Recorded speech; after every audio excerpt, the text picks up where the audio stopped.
awards, the latest among which is the Professor Indira Parekh Women in Education Leaders Award. That's all about myself. Since we are talking about a digital footprint, those who wish to know more about myself, my detailed profile is available on LinkedIn, so you're most welcome to visit it and learn more about me. You're also, I would be happy if you get in touch with me via email or WhatsApp. I would be sharing my number and my email ID at the end of the presentation. So having said that, we will begin with the topic of our discussion today, which is about managing your digital footprint, effective use of LinkedIn and the social media. While talking about this, I would be trying to give as many examples as possible, and I would also try and wind up between 45 minutes to an hour. However, we don't have a time limitation on this webinar. So anybody who has any questions to ask are most free and welcome to do so at the end of the session.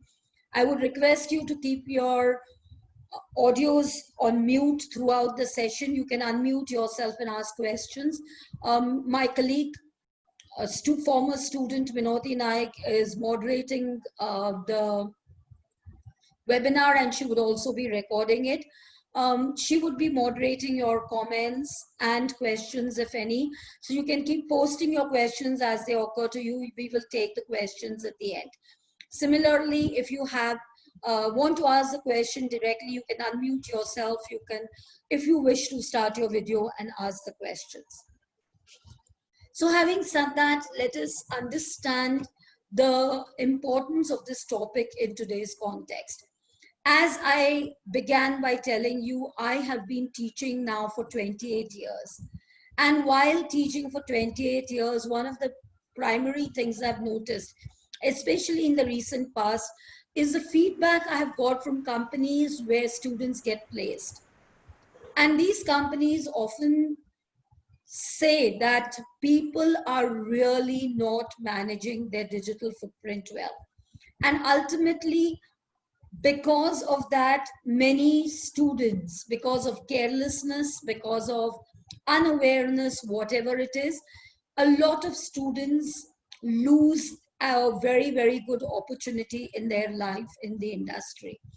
So if we know how to use your media effectively, that can help us prevent these kind of problems for ourselves, whether it is inadvertently or consciously. So this presentation is based on the feedback I've received from the industry and my own observations in the last 28 years of teaching. So let us now try and set the context. Up to 2005, we had the media and it was slowly picking up, right? But come 2005, we had Facebook and other media slowly gaining prominence. And between 2005 and 2020, these media have been increasing both in number and in importance. So this is one of the ways to connect. This is one of the ways to stay in touch. This is one of the ways to gain visibility. There are various reasons for which people are on social and professional media. And that footprint is no doubt important. We are not an island. We don't exist apart from and despite other people. So we need to be visible. And that visibility has been possible because of the social and professional media, and that is why the social and professional media value has been increasing consistently between 2005 and 20. Come 2020, and we were set on a back foot by the coronavirus, COVID-19. And technically, why do I say 20? Because although it's COVID-19, and it was discovered in 2019, the pandemic, we have been affected by it in 2020. And since March, we have been stuck to working from home. In this context, I feel year on there is going to be a new normal. And that is what everybody in the industry is saying as well. So in this new normal, one of the primary things is going to be the ability to reach out to people, the ability to stay visible, the ability to connect, because physical connectivity is going to be very, very minimal. Businesses will be taken online. This pandemic doesn't seem ready to go anywhere in the near future. So the new normal is going to be an online presence, and therefore now online presence is not a choice. But while it is not a choice, it is also likely to get us into greater and deeper trouble if we really don't watch our digital footprint. So having said that, let us understand what a digital footprint is. A digital footprint is a trail of data that you create while using the internet. So digital footprint is not only related to the social media or to the professional media. It is everything you do once you connect on the net, right? So this is something which we need to understand and remember very, very carefully.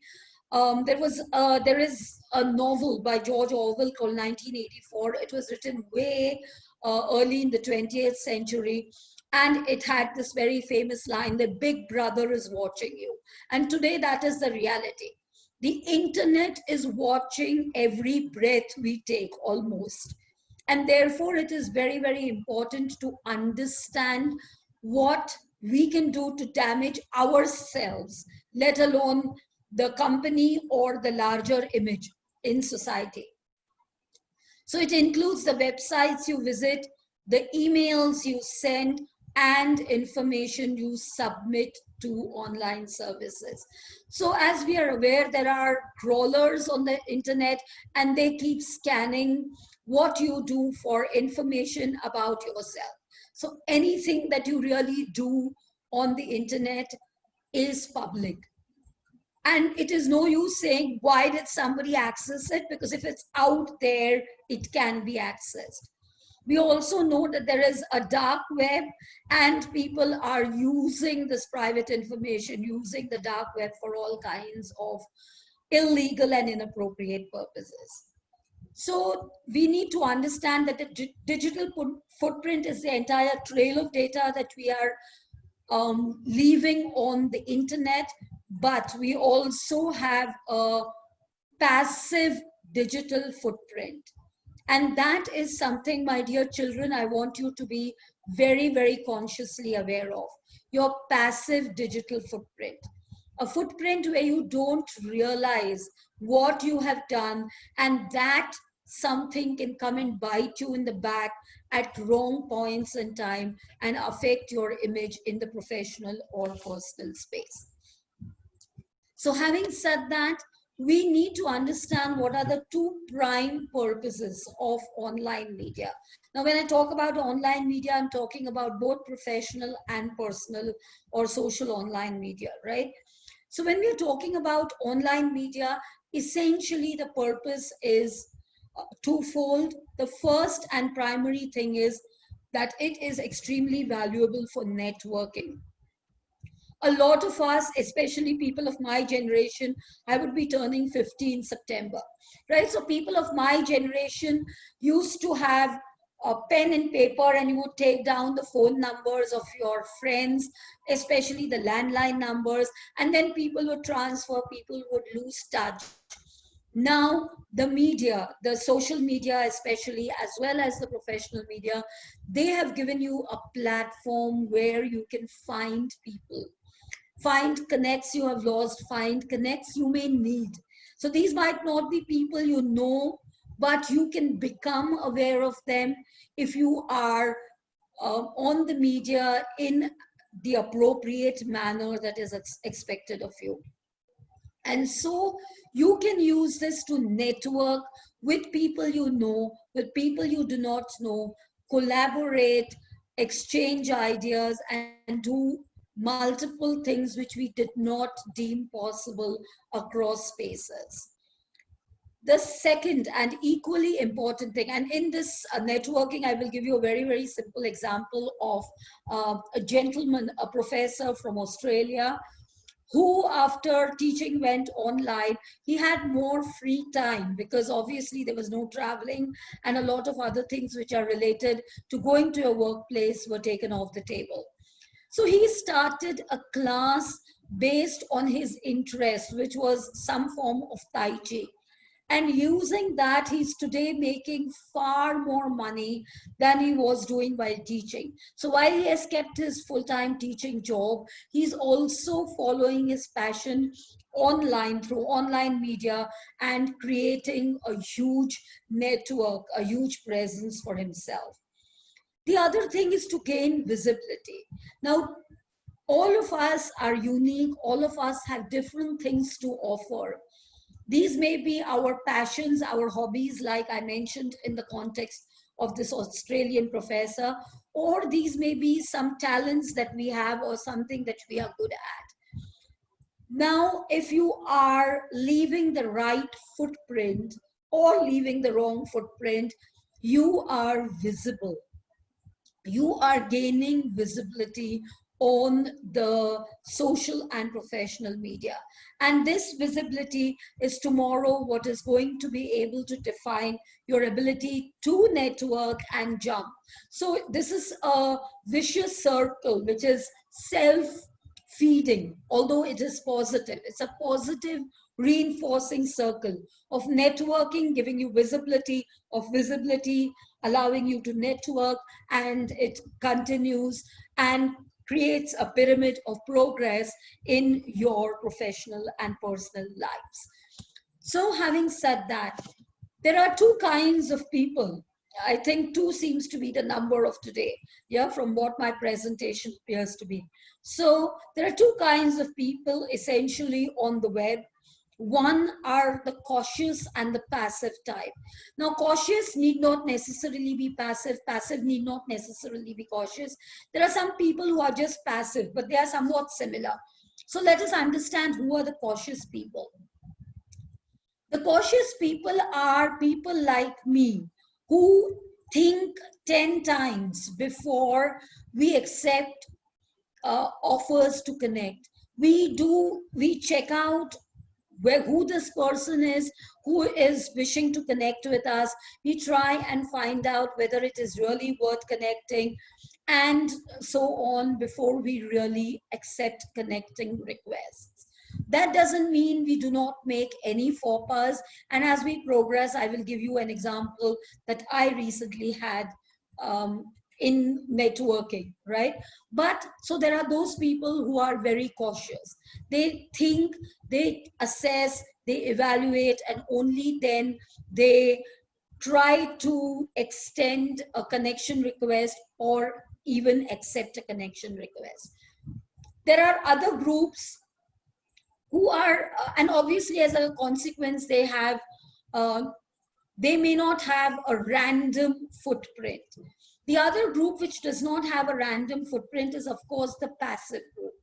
The group which is just sitting on the net and doing nothing. They are just there. If somebody sends them a request, they say accept or they say delete.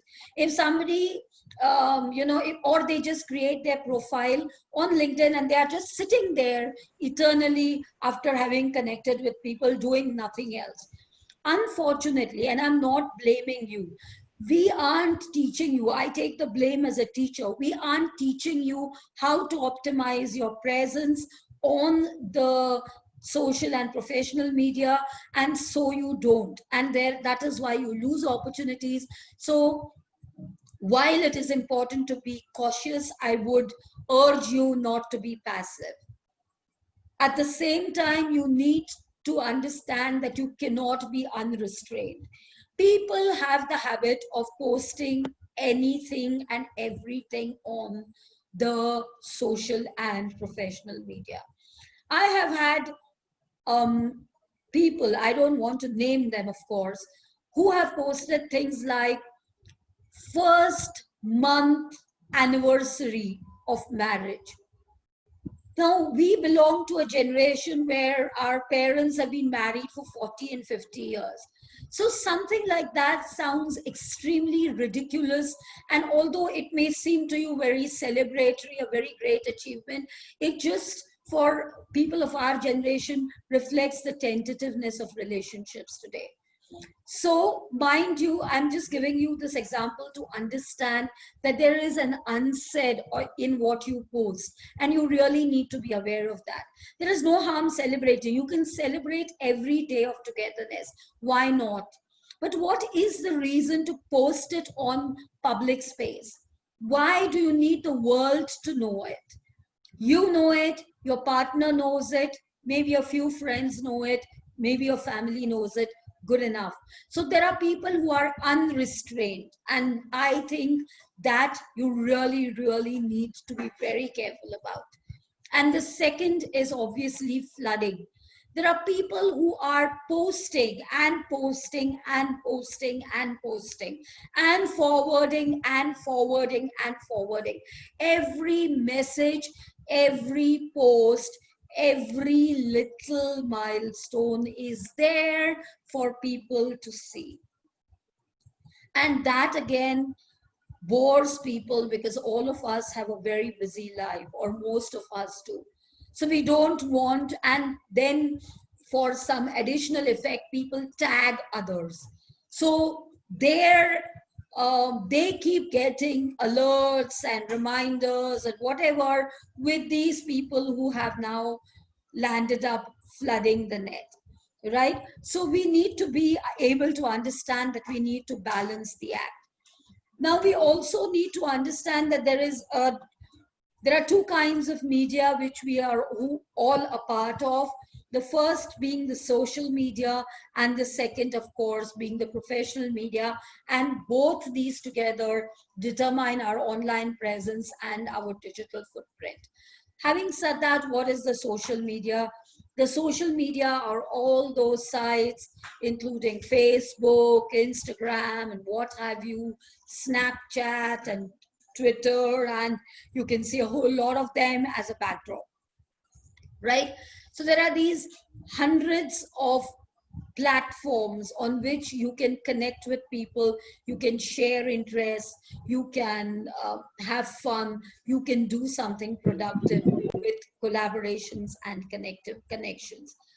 Professional media, on the other hand, are platforms like LinkedIn, which give you a professional space to network with people who are a part of the industry and use it for understanding the industry better, for trying to find opportunities, or for trying to offer what you are best at. So we will need to understand that each of them have their own rules, their own purpose, and we really cannot, while some of the actions might overlap, we really need to understand where we draw the line. Because if we don't really understand it, we are likely to create a digital footprint, which, as I said, you will bite us in the back when we are least expecting it. Yeah. So we really need to understand the social and professional media. Now, having said that, we have defined it, we now need to understand what should be our approach. We need to define our approach, or decide our approach. So first, you need to decide what is your objective of being online. Are you just there to pass your time? Are you just there because you have nothing better to occupy yourself with? Are you there to create an impact? Are you there to gain visibility? Are you there to randomly network? Are you there to build a network which you can cash in on at some point in your life? So are you there for just the reason of being there, or are you there for a specific purpose? So first, my dear students, define why you are on the media. Once you have done that, identify your path. So you can identify then what you need to do to make that possible. And once you have decided that action plan, you have decided those actionables and action points, then start consciously moving towards them. And while you're doing so, assess your progress. So, for example, if you want to gain visibility on the social and professional media, then, and your objective is to gain visibility, then you might identify the path of regularly posting updates of the important milestones in your life. And of course, for that, you will need to think about the milestones and you need to create them. Once a month, once in 2 months, once a week, you can decide, assess, have I really done anything significant to achieve my objective, which was in this context, gaining visibility. Moving on, we will now first focus on the social media and then we will move to the professional media, right? When we talk about the social media, we need to understand that there is a paradox of the social media. And what is this paradox? That you can use the social media and you can abuse the social media, which I've already spoken about, but at the same time, others can use the social media to get a perspective on you, to understand you, to do a background check on you, to try and figure out what kind of a person you are. Please note that companies do background checks in more ways than one, because everybody knows the document that is our resume, we polish it, we clean it, we try to make it as good as possible. Similarly, when we go for an interview, we practice, we prepare, we create an impression. And so companies believe that there might be something more that they really need to look at. Also, there are multiple people. We have a huge demographic dividend. And for every job, and this is a figure I've got from the industry, for every job, there are anywhere between 600 minimum to 10,000 applications for every post. Having said that, people need to shortlist and weed out what they don't want. And one of the ways to do so, my dear students, is by looking at your social media footprint. Now, I had a research associate in my previous job, and she was a young girl, and she used to always tell me, but ma'am, what I put online is for me. It's my space. I can decide what I want to put there. Yes, you can decide what you want to put there. I'm not denying. But what people do with it is not your decision. Once people can see something, they can obviously use it for various reasons. So please understand that if there is something in your wallet, obviously you will see it. But if it is there online, it is there for multiple people to see. And so you will be assessed on the basis of that. Once I had personally put a very, very interesting quote as my status symbol. And somebody from the industry asked me, you're such a bouncy person usually. Are you depressed? So I said, no, I'm not. Why do you ask? So the person said, oh, from this quotation, I felt that way. Now, that quotation was a tongue-in-cheek quotation, but obviously people were not able to get the tongue-in-cheek implication. And therefore, they had taken it literally and they had misinterpreted it. That made me very conscious and made me very aware that people may perceive things to be very different from what you think you're projecting them to be. So you need to be very, very, very careful about what you are posting on the net, because once it is there, it can be used by people. The second, of course, which is really scary, and that is something, again, you really need to be very careful about, children, is that what you post there can be misused.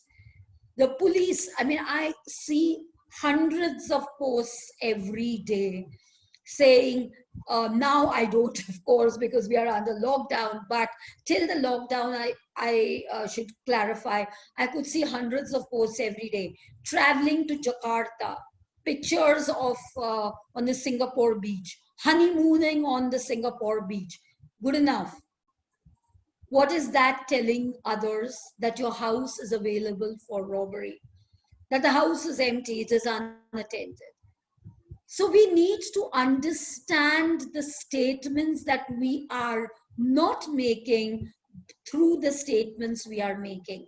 So the police regularly inform people, regularly urge people to watch their digital footprint, because it is increasing the number of crimes, whether it is robbery, whether it is phishing, whether it is even as serious and heinous crimes as rape, right? As well as other frauds. We also have accounts getting hacked, or people creating accounts using your name. So you need to be really, really, really careful, because although we may like to believe, there aren't as many checks and balances on the internet as you would like to believe there are. So then how do you make social media presence effective? Because as I said at the outset, we need a social media presence. And yet, as I continued saying, it is scary. Then what do you do? How do you make your presence effective? The first thing you need to remember is, why are you there? What is your purpose? Why are you on the internet? You may have a specific reason to be on the internet. Like, I know of a friend who likes to be on Facebook, on the social media, just to connect with her family and her friends. That is the decided presence for her on the social media. On the professional media, she networks and she's visible. But on the social media, she has made up her mind that the only thing that she really wants to do in life is connect with family and friends. Fair enough. That is a choice that you can make, but you really need to consciously think and make the choice as to why you are on the social media. The second, which is, there are many privacy settings, there are photo logs, there are changes of settings you can do for every little thing you post. And we really don't bother to find it. We just type or click a snap, hit upload, or just hit enter, and there it is on the net. We don't bother to see whether the world can see it, whether our friends can see it, who can see it. We don't bother to see that there are locks available on photographs, where those photographs cannot be downloaded and therefore they cannot be morphed and used for wrong purposes. But we really are not aware of these settings. My dear students, please study these settings carefully. Be aware of those settings, consciously use those settings essentially to protect yourself. The third is networking. You are there, people can see you are there, people can see who you are, because of course it is just no use saying Preeti Shirokar and uploading or creating a profile on Facebook. It is important to say that I'm from KBS. It is important to post my picture, because fortunately or unfortunately, I'm not the only Preeti Shirokar in the world. So if we are doing so, we really need to be aware of whom we network with. One of my friend, again, somebody from my professional contacts, a former colleague, had received an invite from the spouse of a boss. Now, whether you want to connect with such a person or not, just in order to network, is entirely your choice. That will obviously depend on your purpose for being there. So once you have defined your purpose, choose whom you befriend. Don't keep befriending people because they have sent you the invite. Also, don't keep refusing people because they don't belong to your rank and station. Right? I have on my connection record people who are from everywhere, including the non-teaching staff, including the cleaning staff of places, including my building.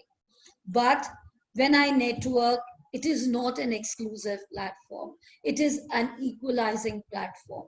But when I network, I'm careful about what I'm putting there. So when you network, be careful whom you're networking with and consequently what you're putting out there for people to see about you.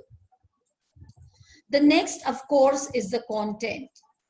You need to be very, very careful about what you are supporting, whom you're supporting, what you post.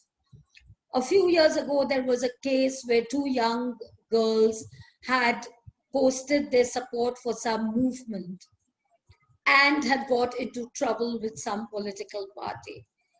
They were arrested. Fortunately, they were later released, but it created a hell lot of a problem for them, right? Similarly, there was somebody who created a false account in somebody else's name. You know the Delhi case not so long ago when boys were accused of talking pornographic things online, whereas they weren't the people doing it at all. Somebody else had created an account on their name and were doing it. So you really need to be very, very, very, very careful about what content you are accessing, what content you're posting. And when I say content, it also means likes, smileys, hearts, and all kinds of random emoticons that we love to post out there on the net, right?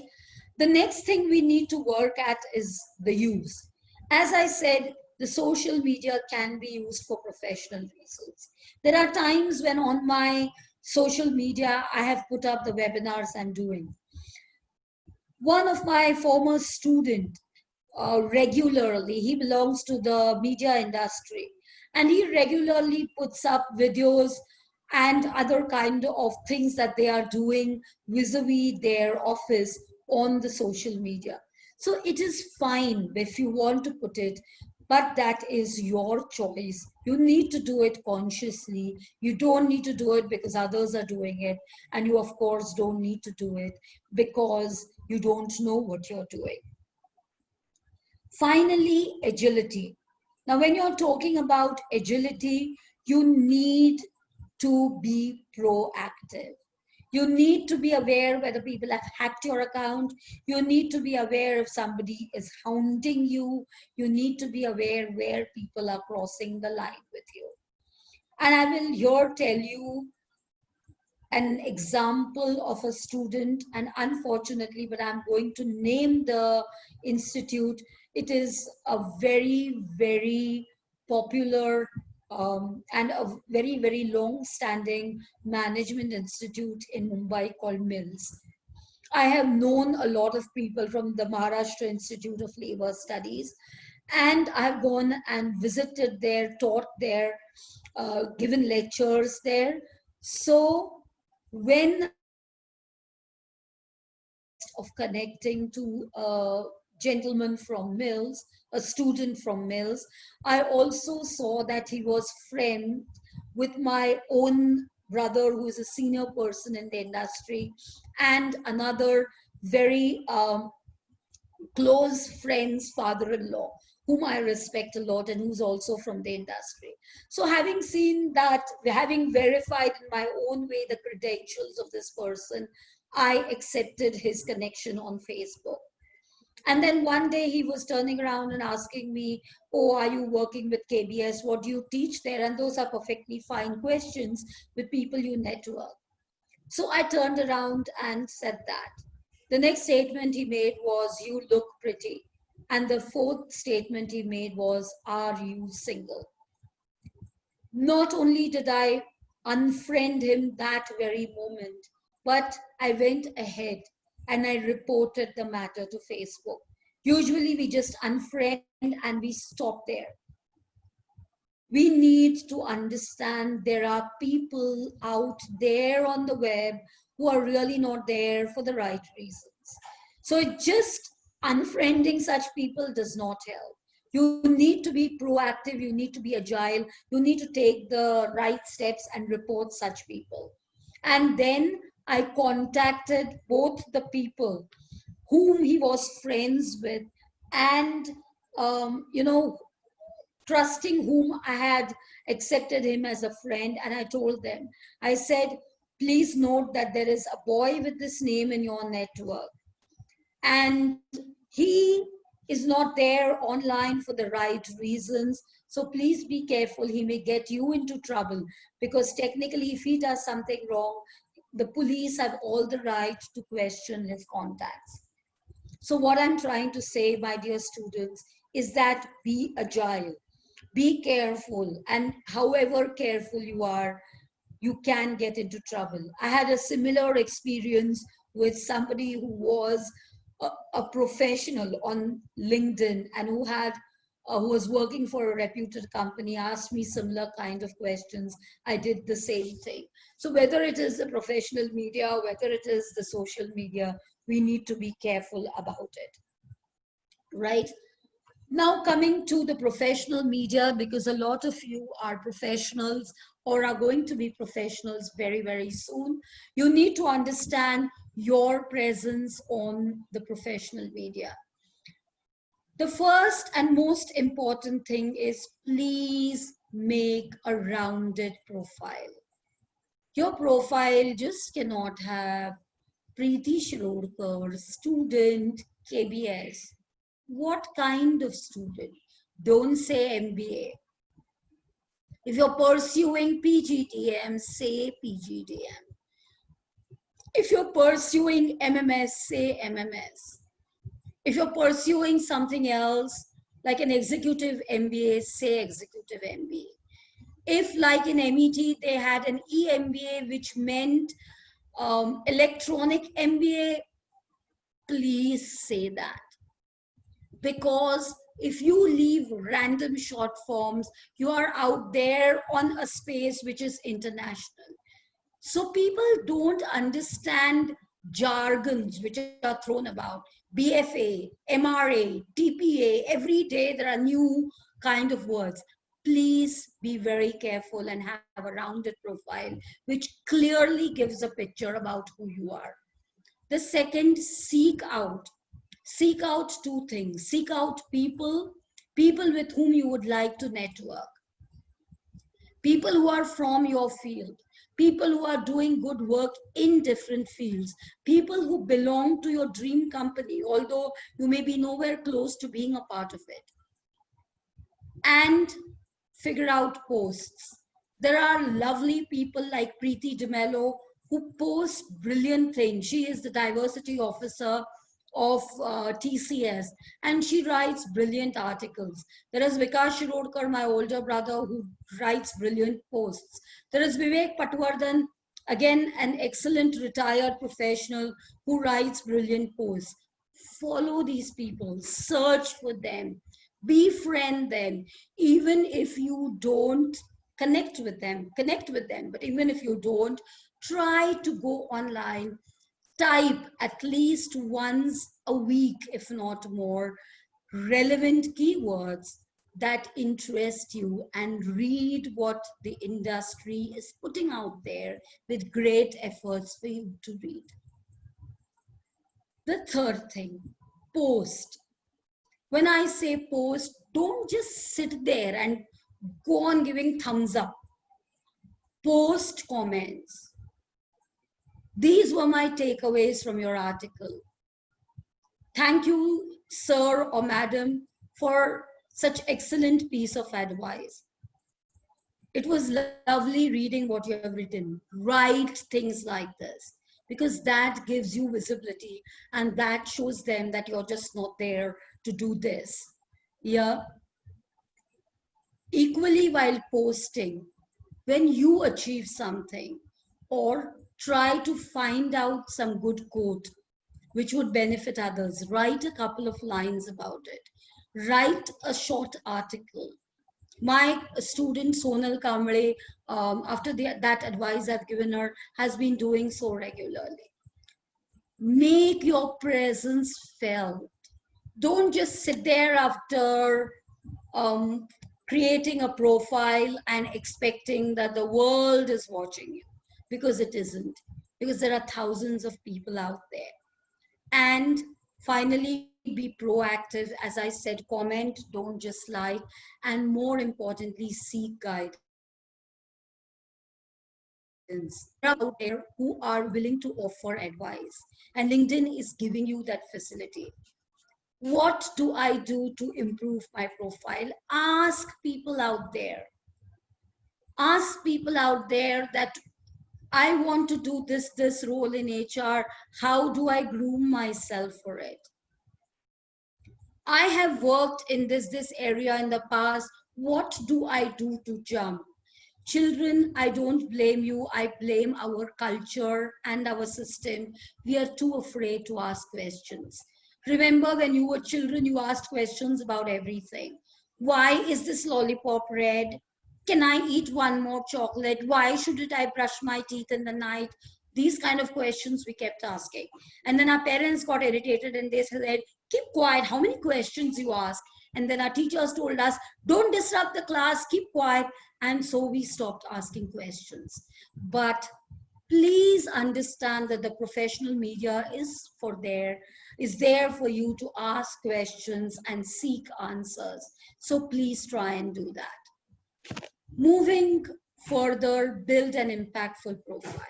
I have seen people who put photographs with caps on LinkedIn. You are not making a fashion statement. If you want to make a fashion statement, you should have been in the fashion industry. Sorry if that sounds harsh. But if you are putting a photo on LinkedIn, it should look like a professional photo. You may not be suited or booted, but you can't not have a photo, or you can't have a photo that looks, or a photo that is 20, 30 years old. You are 30 and you're putting a photo of yourself as a 2-year-old baby. Makes no sense.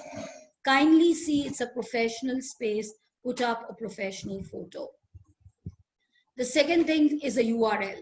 When you generate a LinkedIn profile, you automatically get a URL which you can share with people and you need to put it on your resume if you're sensible. So if you are trying to do both that, you want to put it on your resume when you're sensible, or you need to share it with people, you can't have the LinkedIn URL because of course it is auto-generated like many other things, and therefore it is a very, very, very long and complicated URL. On the right-hand side, there is an option of editing your URL. So you need to do that. You need to edit your URL to LinkedIn and then your name. So all those digits and random things which come, delete all that and just add your name to make it your LinkedIn profile URL. The third is give complete details. Whether of your education, whether of your awards, whether of anything else, give complete details, keep updating them. Don't fill in MMS. MMS when? From where? What is MMS? Put all those details out there. The fourth thing is fill in the gaps, fill in the blanks. How do you fill in the blanks? Please understand that your profile has many, many, many, many subpoints. And when there are many subpoints, identify these subpoints and see that under awards, there is one big blank. Fair enough, you're still young. But consciously work towards getting something that will help you fill that blank. As you're making your journey, all the columns need to be filled. And when they are filled, you have a star profile. And that matters, my dear children. So watch out for that.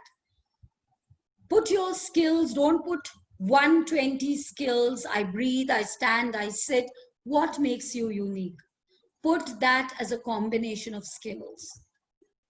And if you put those as skills, there should be people who are willing to stand up and say, yes, I know that this is somebody I can talk about. So I have a student. I don't want, again, I have a student called Jigyasa now. I have some students of the past who are after us and ask us 50 questions, whether we are teaching, whether we were teaching. I have some of my students like Shweta who still call me and ask me questions. Now, suppose if somebody were to say, are they sincere? I would endorse it because I have had that experience. So seek endorsements from people about your skills, because if somebody endorses you, your teachers, your somebody else from the industry whom you've worked with, who knows you, then those endorsements will add value to your profile. And they are not going to give it to you. So you need to request them for it. Finally, seek and manage your recommendations. Ask people who know you to recommend you. These may be your peers, your friends who are sensible, who have seen your growth. These may be your faculty. These may be the places you've done your internship. Ask for recommendations. Do it politely. Scan those recommendations and please upload some of them on your profile to really create an impression about yourself. Finally, we will run through the online media etiquette. Please remember that footprints are eternal. Your footprint is not going to go away. You may delete it, but it can be accessed from the back end by the cyber system of the country. And you can get into trouble with cyber laws if you are doing random posting, because your footprints, even if you hit delete, can be hidden from public view, but they do not go away. Second, know the medium. Whether it is online, whether it is social, whether it is professional, know what it has to offer. I have requests coming from people. Customize your request.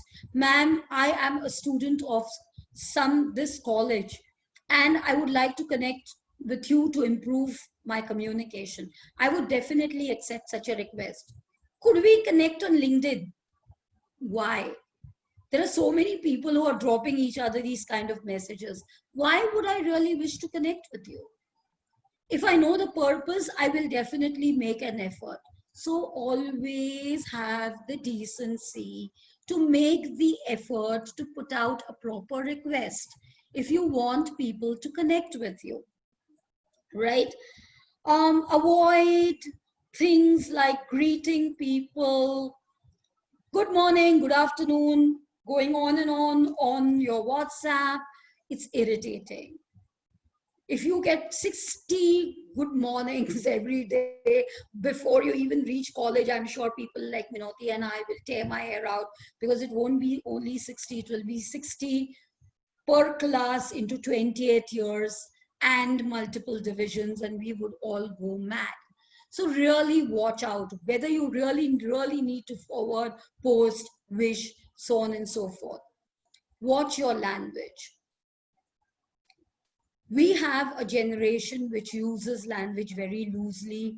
TYSM, PLOR.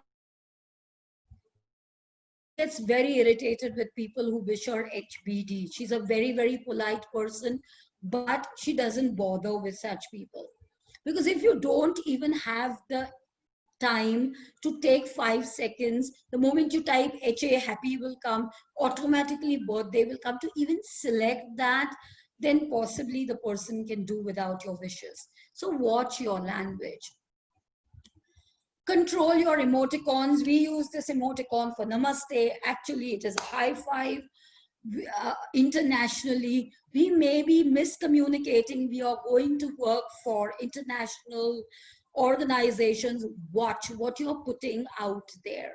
Smileys, up, down, left, right, hearts, souls.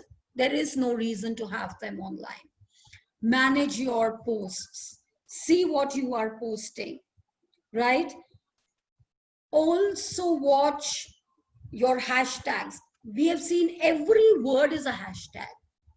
Hashtag is made, or people use the hashtag for all the wrong reasons. And this is one of the things which irritates me. There are people who mock the Me Too hashtag by using hashtag Me Too for saying, I will also do it.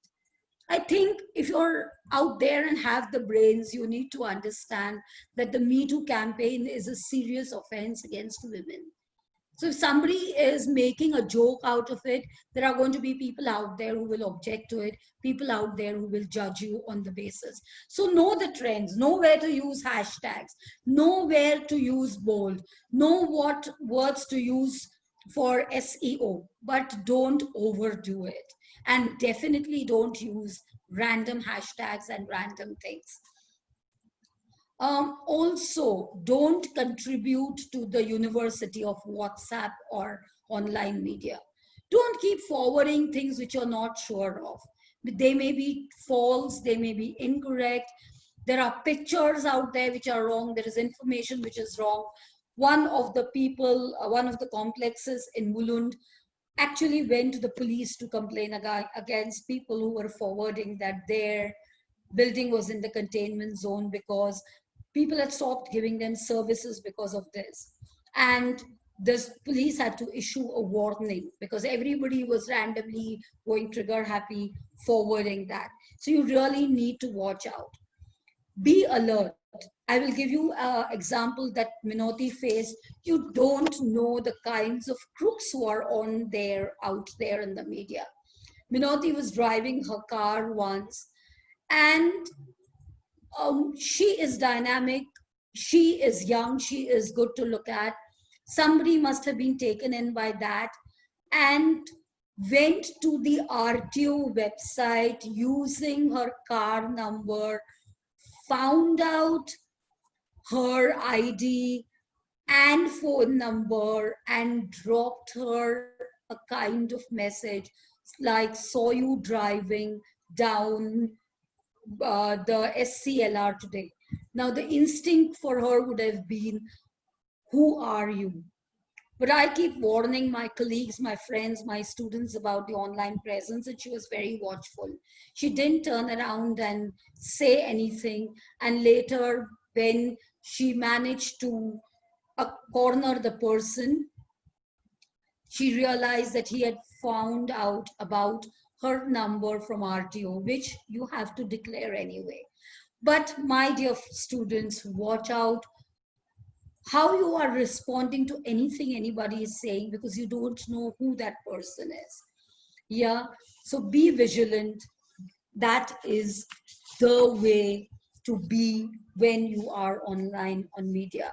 I watch a very interesting serial, which is an old one called Suits on Netflix. And that is a law firm.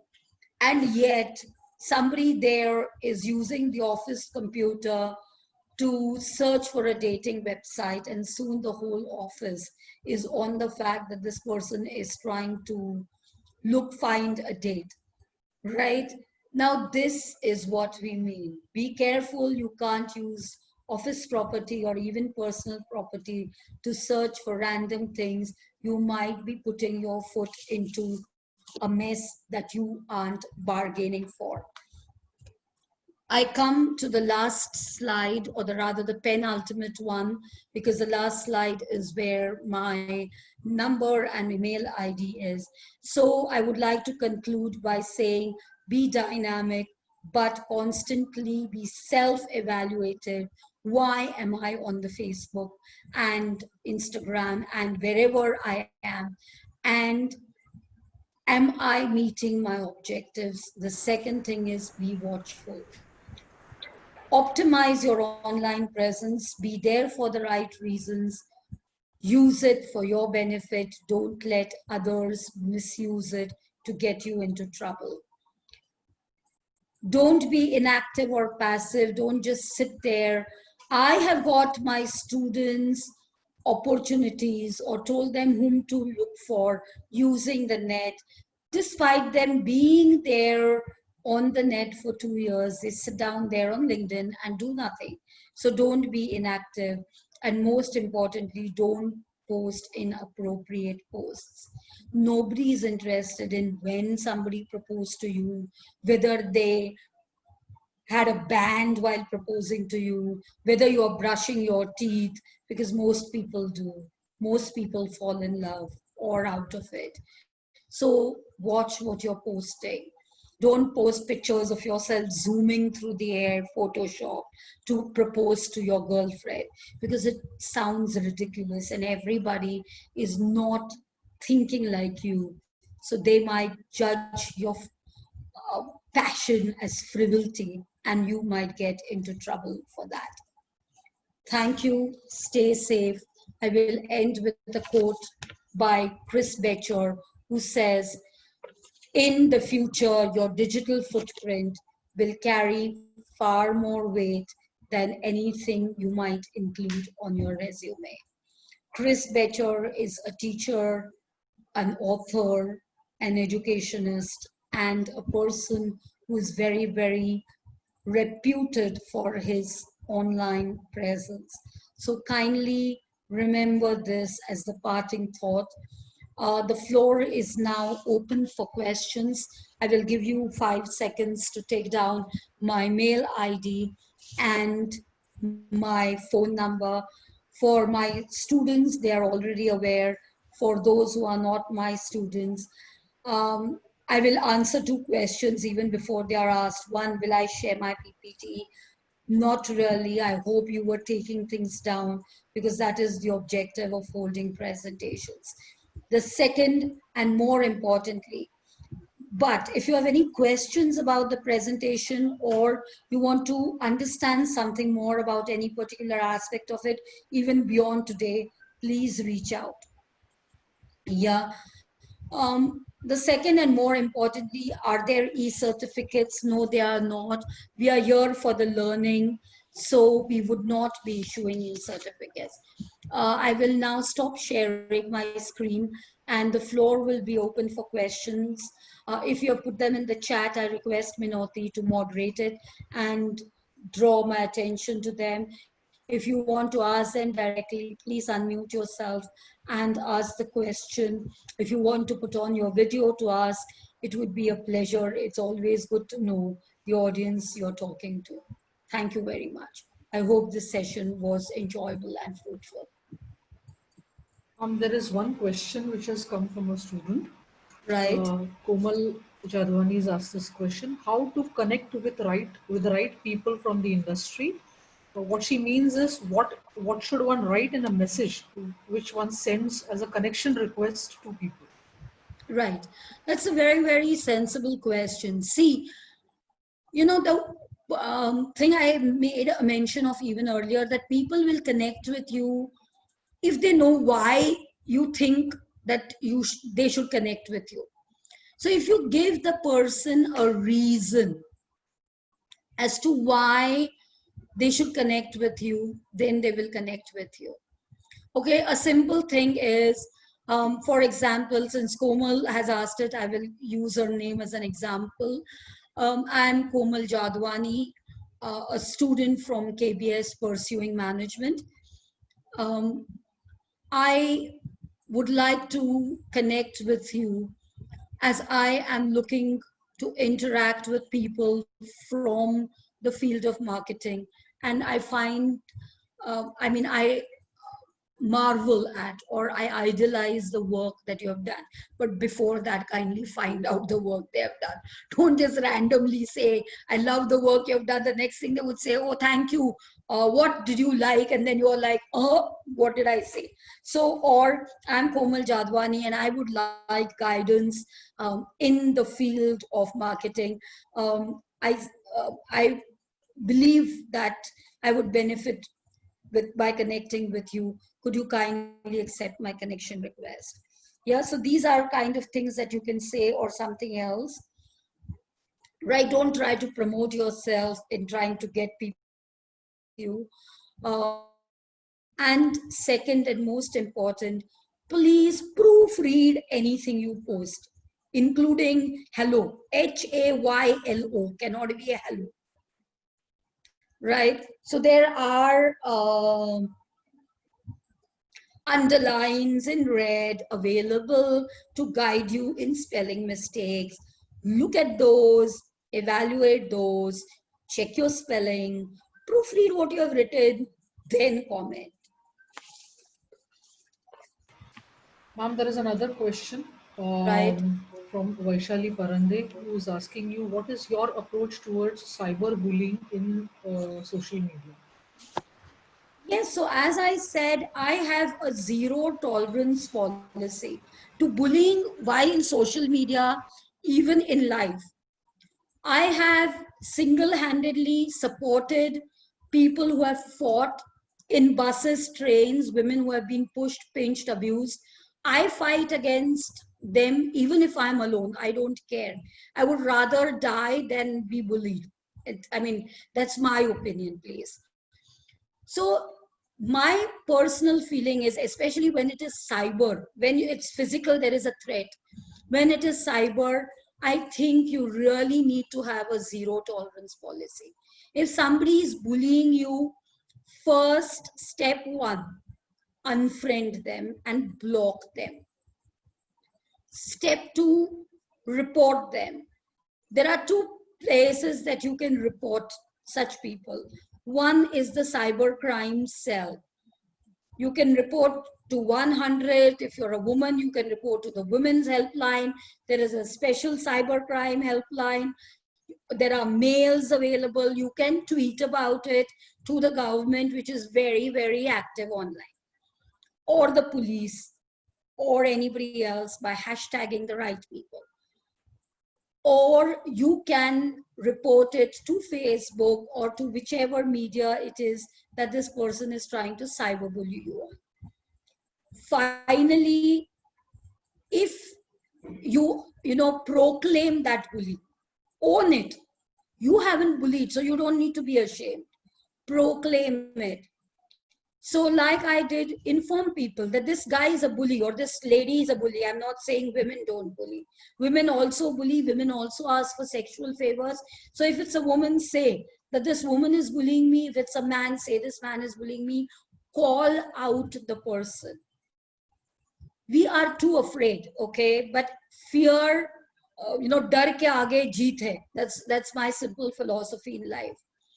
And out of fear, you may get into bigger trouble even without realizing it. Yeah, so kindly understand that you need to have a zero tolerance policy where cyber crime is concerned, where cyberbullying is concerned. Why go as far as bullying where cyber inappropriateness is concerned? Don't be inappropriate. Don't let others be inappropriate. Because like Minoti said, today somebody might ask you, oh, do you work at KBS? Tomorrow they might start visiting you there. And you might just say yes, and they might think it is an invitation to flirt. So, you don't know, because I see things from my lens, right? The specs I wear color my perception. So you don't know what's going through another person's mind. So kindly, discretion, caution is the better part of valor. Be aware of this at all times. You are a generation which is smart, but don't be gullible. Yeah, or don't be over smart. Don't step those lines. remain smart, remain alert. And there is another question from Sure. Sushant Golambade. He's Hmm. asking, he wants you to clarify. He says, so does it mean one has to keep an eye on all the posts that he or she has made since the account was created, and does the recruiter check all your activities?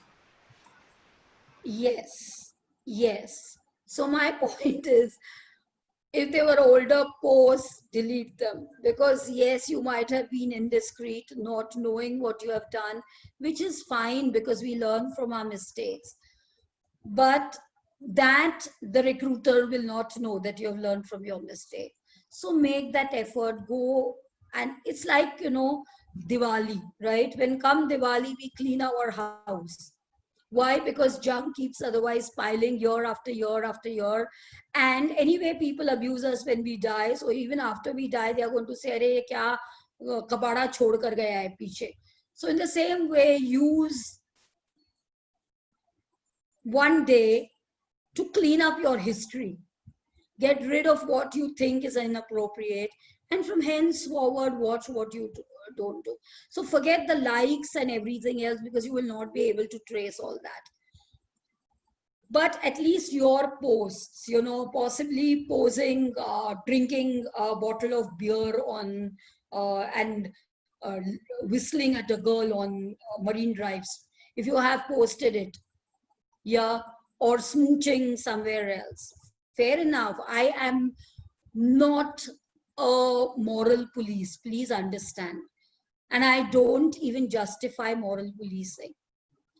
But you do what you want. The world doesn't need to know it. You're happy, your boyfriend or girlfriend is happy, leave it at that.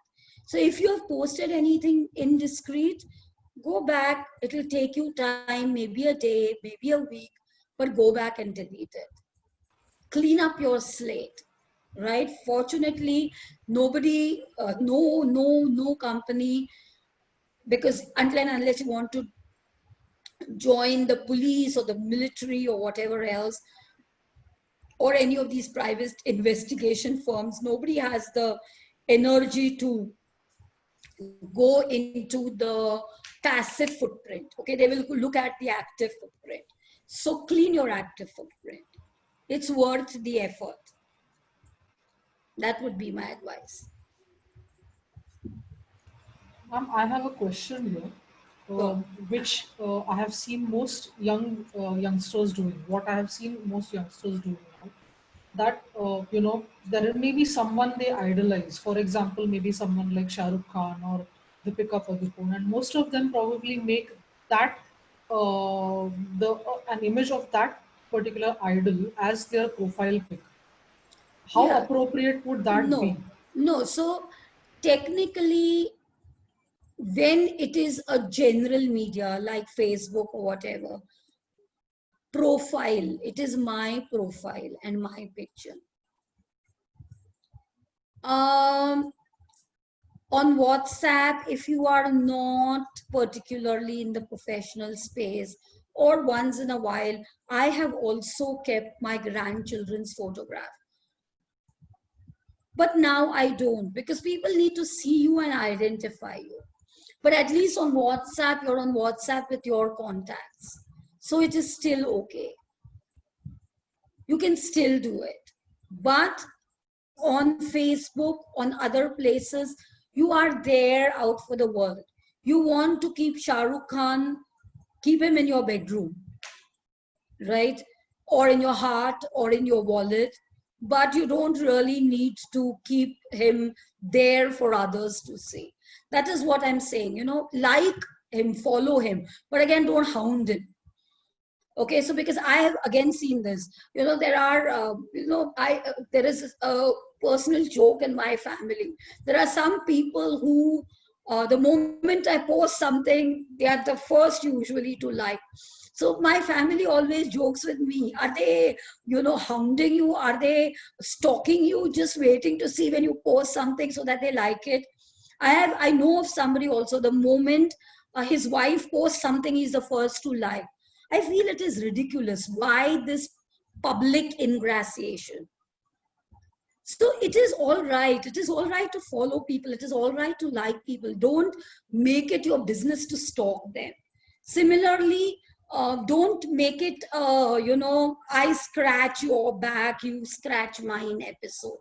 If you really like something, go ahead. You want to keep your profile picture, okay, you were awarded by Shah Rukh Khan and you want to keep that award picture, do it. But then earn that award from Shah Rukh Khan's hand. Don't morph the picture, right?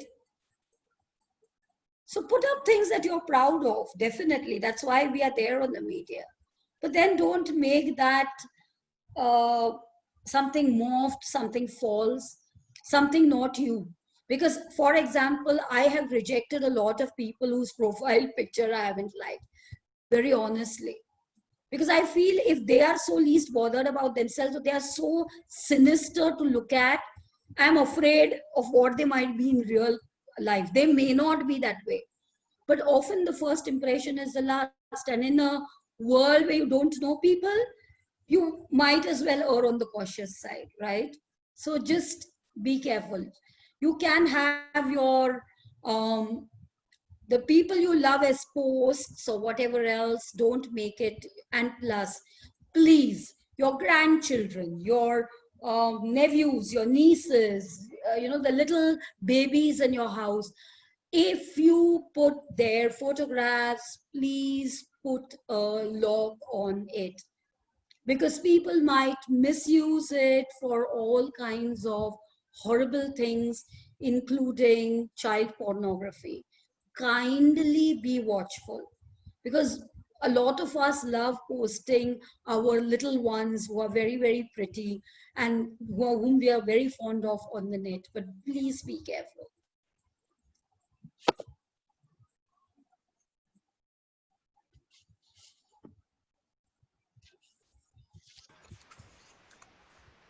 There aren't any more questions in the chat box, ma'am. There are comments that people have liked the presentation and Yeah, it has been so very useful. So, after the program, I would definitely love to read the comments, Minoti, before you log off. sure. But just before we end, does anybody have any questions? You can unmute yourself and ask them, because till now we were taking questions which are typed in the chat box. If anybody has any questions, please turn around and ask them.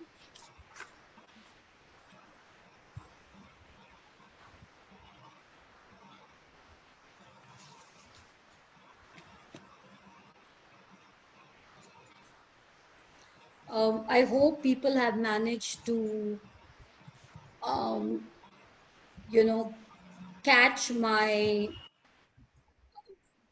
my email ID and my phone number.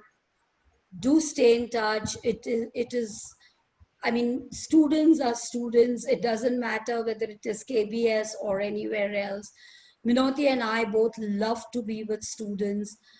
So please do get in touch with any queries, any suggestions, any comments. Be unhesitant about it. Also, we are doing another webinar on 24th, which is open to students, faculty, corporate houses. Be free to join it. It is how to communicate effectively writing online, right? So effective written communication online is the subject, because a lot of people from the corporate sector have told me that suddenly all their communication has gone online written, and they are finding it difficult to communicate online, because they don't know the etiquette. So it will be tips like we did today about online communication, whether it is to do with WhatsApp, whether it is to do with what we write on social media, whether it is what we write on professional media, or more importantly, what we write by way of emails, pitches, or anything else. So thank you. Have a great time. If the lockdown extends, I don't mind doing any specific webinar that would benefit the students. If you have any suggestions, you have Minoti's phone number and ID, you have my phone number and ID. You could definitely write to us and we could consider doing something that might be useful to you.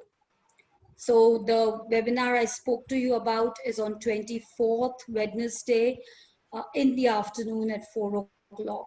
Stay safe. Have a nice time. If anybody who's interested could send me a message, and I will send you a link of the Google form if, in case you're interested in the webinar we propose to hold on the 24th. Sure, sure.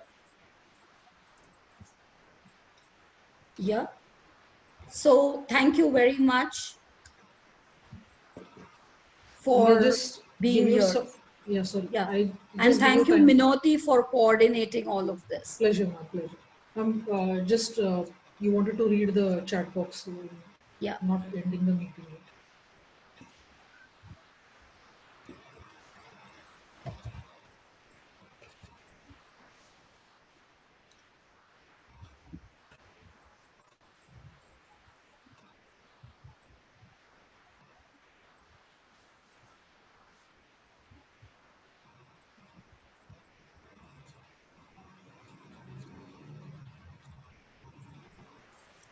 Thanks, Minoti. You could now log off. Okay.